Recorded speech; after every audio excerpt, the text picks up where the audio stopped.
এখন চলছে ঝুলন, আর ঝুলনের উপলক্ষে দেখো আমাদের গোপুরা সবাই সাজুগুজু করে বসে রয়েছে নতুন বস্ত্র পরে।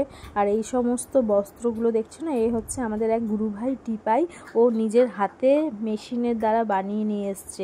এ দেখো রাধা কৃষ্ণের যুগল মূর্তিটাকেও কি সুন্দর করে সাজিয়েছে, ধুতি পরিয়ে শাড়ি পরিয়ে।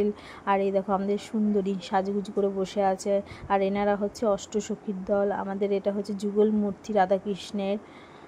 আর অষ্টসখীরা দেখো এক একজন এক এক রকম ভাব নিয়ে দাঁড়িয়ে রয়েছে, কেউ মালা হাতে, কেউ বিনা হাতে, কেউ চামর হাতে।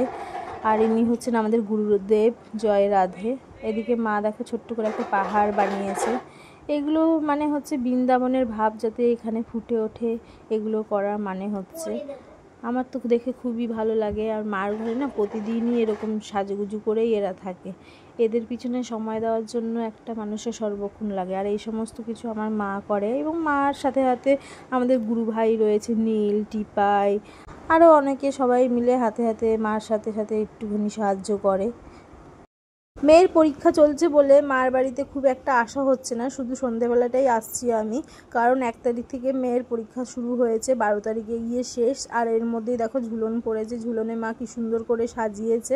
আর এই যে পিসিরা এসছে, বড় পিসি, বেবি পিসি, ওরা সবাই বসে গল্প করছে। আর মা এই দেখো খোল নিয়ে একটুখানি গানের চর্চা হচ্ছে।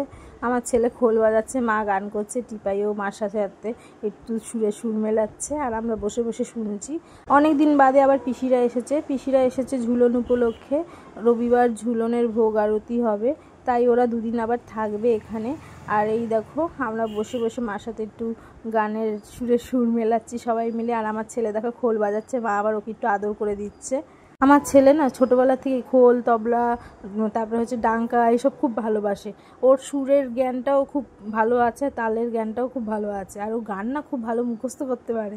আর এই দেখো ওকে কিন্তু শেখাতে লাগে না, ও কিন্তু গানের তালে তালে কি সুন্দর খোল বাজিয়ে যাচ্ছে। আর আমি এই দেখো বসে আছি, একটু বাদে চলে যাবো, কারণ মেয়ের পরীক্ষা। আর এখন হচ্ছে সন্ধ্যা আরতি।